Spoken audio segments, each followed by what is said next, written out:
हर एक दिन एक भिखारी दरवाजे के पास आकर भीख मांगता था और घर का मालिक हमेशा घर के बाहर आते ही उसे देख कर फिर जाया करता। कई बार उसके लिए गालियाँ भी बकता।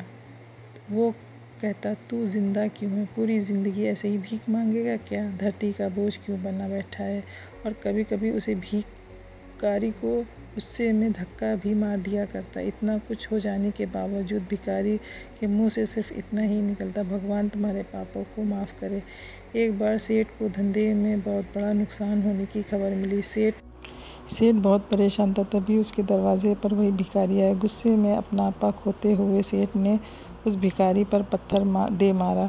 पत्थर लगने के कारण भिखारी का सिर फूट गया और उसके सिर से खून बहने लगा। फिर भी दर्द से कराहते हुए भिखारी ने इतना ही कहा, भगवान तुम्हारे पापों को माफ़ करे। भिखारी वहाँ से चला गया। सेठ सोच में पड़ गया, भिखारी को पत्थर मारा, फिर भी उसने मुझे प्रार्थना की। सेठ का गुस्सा शांत हुआ, सेठ का मन शांत हुआ। भिखारी का रहस्य जानने के लिए सेठ ने भिखारी का पीछा शुरू कर दिया। भिखारी जहाँ जहाँ जाता सेठ उसके पीछे पीछे जाता। सेठ ने देखा, कोई उसको खाना देता, कोई उसको मारता, कोई अपमानित करता तो कोई गाली देता। लोग भिखारी के साथ चाहे जैसा व्यवहार करते, लेकिन भिखारी सबके लिए ही प्रार्थना करता, भगवान तुम्हारे पापों को माफ़ करे। अब रात होने को आई थी। भिखारी अपने घर जाने के लिए लौटा। वो अपने घर पहुंच गया, लेकिन सेठ अभी भी उसका पीछा ही कर रहा था। एक पुरानी टूटी हुई खाट पर एक बूढ़ी औरत लेटी हुई थी, काफ़ी कमज़ोर और बीमार लग रही थी। वह भिखारी की पत्नी थी। अपने पति को वापस आता देखकर वह खाट से उठ खड़ी हुई। पत्नी ने अपने पति के भीख वाले कटोरे में देखा, उसमें सिर्फ आधी बासी रोटी ही थी। उसे देखकर वह बोली, आज बस इतना ही मिला? हाँ, आपके सिर से खून निकल रहा है, ये चोट कैसी लगी? बूढ़े भिखारी बोला, आज बस इतना ही मिला है। किसी ने कुछ नहीं दिया, सब ने गालियाँ दी और एक ने पत्थर भी फेंका, इसीलिए मेरे सिर फूट गया। एक ठंडी गहरी सांस लेकर बूढ़ा भिखारी फिर से बोला, यह हमारे पापों का फल है। तुम्हें याद है कुछ साल पहले हम कितने अमीर थे? क्या कुछ नहीं था हमारे पास? हर चीज़ ज़रूरत से ज़्यादा थी, लेकिन हमने कभी दान नहीं किया। और उससे भी ज़्यादा बुरा हमने अंधे भिखारी के साथ किया, जो हमारे द्वार पर भीख मांगने आया करता था। बूढ़ी पत्नी की आंखों में आंसू आ गए। बोली, हाँ, हमने उस बेचारे अंधे के साथ बहुत बुरा करते थे, उसका अपमान करते थे और उसको खाने के लिए रोटी की जगह कागज़ दिया करते थे, उसका मजाक उड़ाया करते थे, कभी कभी मार भी दिया करते थे। मैंने उसको कभी रास्ता नहीं दिखाया।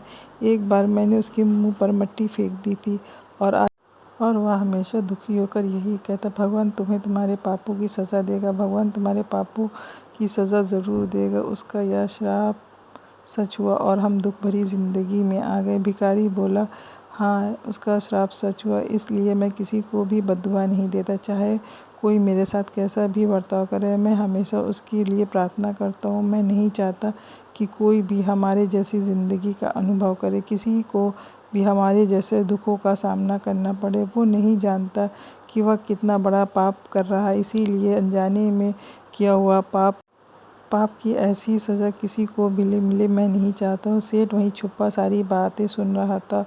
अब उसे सब कुछ समझ आ गया था। भिखारी और उसकी पत्नी वह आधी रोटी खाए और भगवान का धन्यवाद करके सो गए। अगले दिन बूढ़ा भिखारी फिर से भीख मांगने के लिए सेठ के घर के पास जाता है। सेठ ने पहले से गर्म रोटी या उसके लिए निकाल कर रखी थी।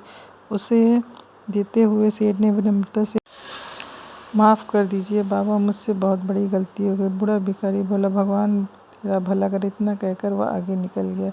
इस कहानी से जो सीख लेना लायक है वह बड़ी ही सिंपल है। आदमी चाहे किसी के बारे में बुरा या भला करे, लेकिन भगवान सिर्फ कर्म के हिसाब से उसको फल देता है। क्या हुआ अगर भगवान नहीं दिखाता? लेकिन यह बात सच है, बिल्कुल सच है, उसके खाते में सबका हिसाब बहुत बहुत पक्का होता है। इसीलिए जब भी किसी के लिए कुछ भी करो तो अच्छा करो।